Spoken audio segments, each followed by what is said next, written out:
I was in my office reviewing the latest batch of quarterly reports when my phone buzzed on the desk. It was Kyle calling. A phone call meant something big was going on. The second I picked up and heard his unsteady voice, my gut nodded. "Aaron, man, I need you to sit down. It's Joyce. She's at a club right now and you're not going to like what I've seen." Kyle's voice dropped low. "She's practically having closeness on the dance floor.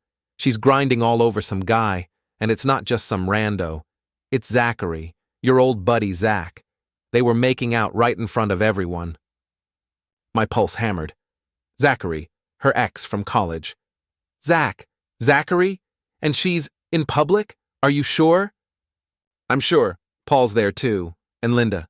They're egging her on, treating it like a show at your expense." I grabbed my jacket, started the car, and tore through the streets. Anger rose in my chest like an avalanche. I parked outside the Crystal Globe, neon lights flickering. Kyle waved me in. "They're up near the main bar." I fought through the crowd. Then I saw them. Joyce pressed against Zachary, her hand in his front pocket, kissing him with deliberate hunger. Paul stood with a liquor glass, Linda perched on a stool, both wearing giant smirks. I shoved through and closed the distance. Joyce noticed me, turned casually. No shame in her eyes, no guilt. "Oh, Aaron," she said. "Hi. Don't start, not one miserable word." She shrugged. "Well, I guess the cat's out of the bag. I asked for a divorce. I was going to tell you soon, but—" "A divorce? So you decided to flaunt your affair in public?" Joyce nodded.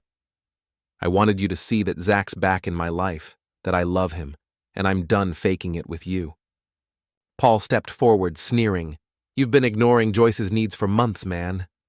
I grabbed his collar and pushed him back. "You were in my house last month, acting like a loyal friend. Then you stand here urging her to get crazy with her ex. You worthless backstabber." Linda jumped up. "You know, Aaron, you've been nothing but controlling. No wonder Joyce is stepping out." I turned to Joyce. "How long? How long have you been screwing him behind my back?" 3 months, she said softly. "I reconnected with Zach when he moved back to town." "And you thought hooking up with him in a club was gentle?" Zachary stepped forward. "Hey, man, she's done with you. You can't threaten her or—" I grabbed his collar. "You think I'm just threatening?" I shoved him onto the bar counter, forced his face down against the sticky surface. I whipped out my belt and cracked the leather across his backside with a sharp snap. His cry of outrage fueled me. Another blow landed. I heard whispers and gasps from the crowd. Joyce screamed, face contorted in horror. "Aaron, stop it!" Paul lunged, grabbing at my shoulder. I spun, stiff-arming him. He landed on his ass, cursing. Then 2 security guards rushed forward, one hooking an arm around my chest, the other trying to pry me off Zachary.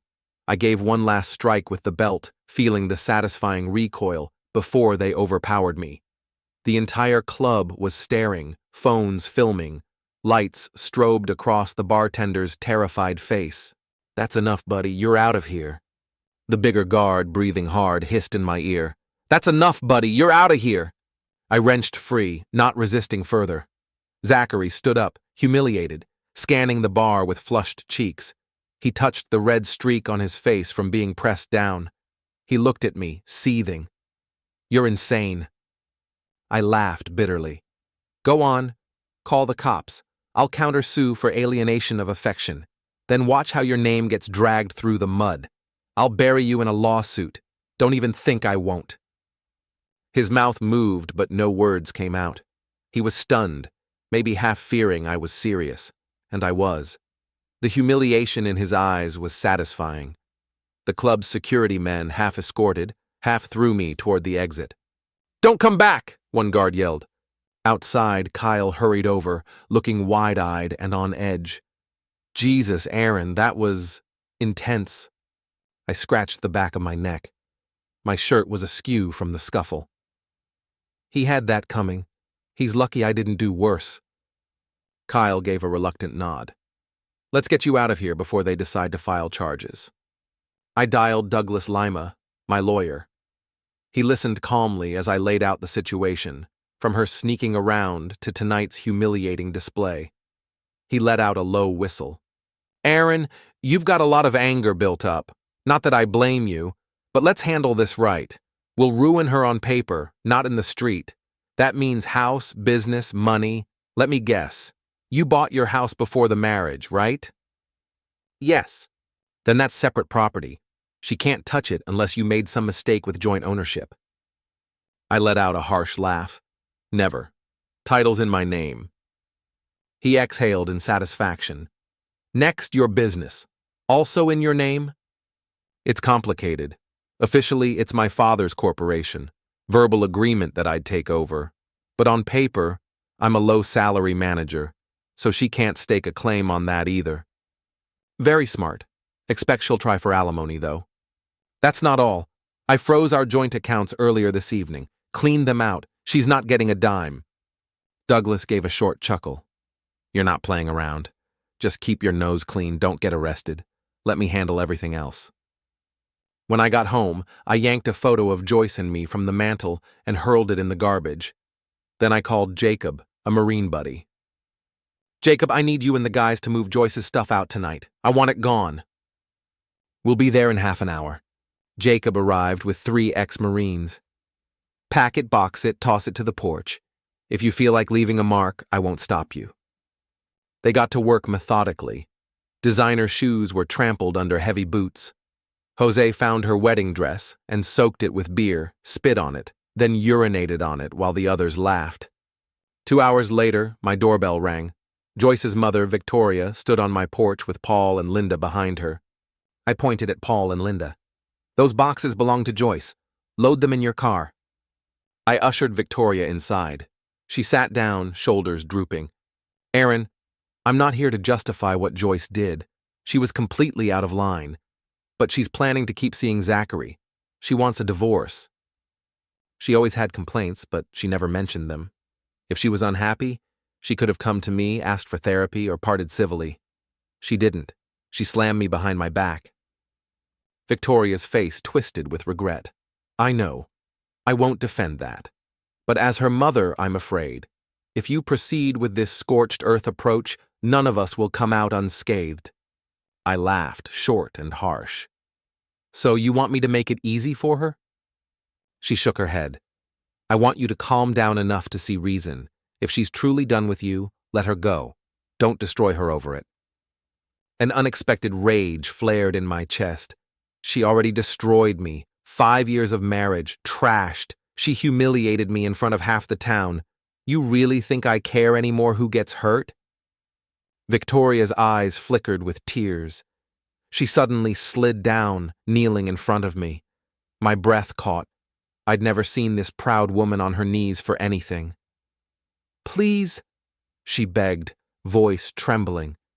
She's my daughter, but I know how you can be. If you divorce her, strip away everything, she'll have nothing.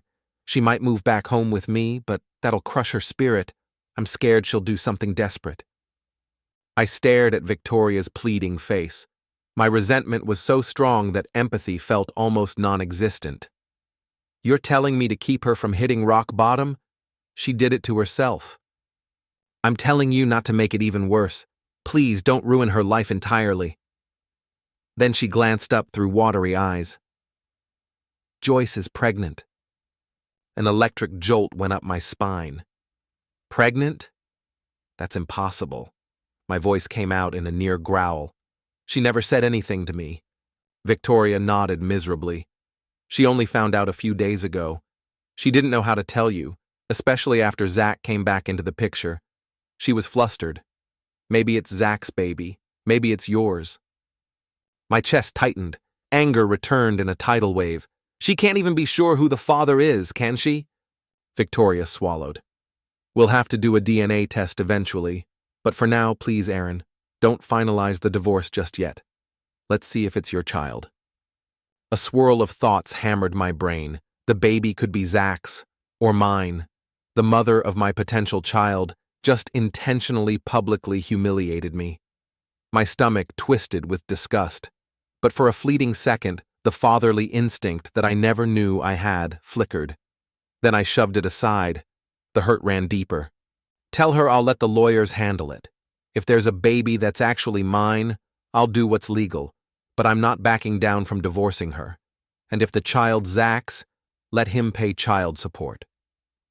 Victoria stood, tears streaking her cheeks. Her voice cracked. You used to be kind, Aaron. I stared back, unmoved. I was, yes. Don't forget who taught me not to be your daughter. Victoria left in tears. Within a week, the rumor mill kicked into overdrive. Half the town heard about my meltdown at the Crystal Globe.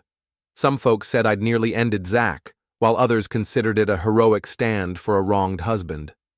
Paul and Linda did their best to salvage their social standing, but they'd lost my respect and, more crucially for them, my business's IT backing. Their two companies basically fell into chaos overnight. I terminated their service contracts. Their data, once stored on our servers, was purged, legally, after repeated renewal attempts they ignored. They couldn't pivot in time, so accounting records, vendor lists, and client data vanished in the digital ether. Meanwhile, Zach's place of employment caught wind of his extracurricular fiasco, courtesy of a friendly tip I'd provided. No boss wants negative publicity. He was fired without severance. The official reason might have been performance issues, but we both knew the truth. Joyce's affair cost Zach his livelihood, and her name was mud around town. When I sent the divorce papers her way, the petition included an adultery claim, complete with incriminating photos from the club. Kyle had discreetly snapped them. She couldn't dispute a thing. The pregnancy question loomed, but the judge granted the divorce anyway. Because Joyce out-earned me on record, the court awarded me spousal support, $500 a month. She was livid. A month later, Victoria told me Zach had discovered the baby likely wasn't his and left town. Joyce was hospitalized for exhaustion and stress. I got 2 German Shepherd pups, Titan and Luna. I met Emily at the dog park. We bonded over our dogs, started with casual coffees, then dinners. A calm, fulfilling life began to take shape. Months passed. On a muggy night, the doorbell rang at 10 p.m. I opened the door and froze. There stood Joyce, disheveled, holding an infant. The baby clearly had a different skin tone, not Zach's, not mine. It's someone from work, another man, but definitely not you, not Zach. I have no money. I'm alone, and You have the nerve to show up here? We're divorced. That child isn't mine. I was desperate for attention because you were always so cold. I needed something. Now I'm stuck with this baby, no income, no partner. You're partially to blame for the spiral. You want me to open my wallet? Are you insane? This child isn't mine. You're not my responsibility. She took a trembling step forward. I have nowhere else to stay. I've been drinking. I'm depressed, Aaron. Titan started barking. The baby's crying escalated. You're not coming in. We're done. Her face contorted. You can't do this. You ruined me. You are a villain, Aaron. I gave a hollow laugh.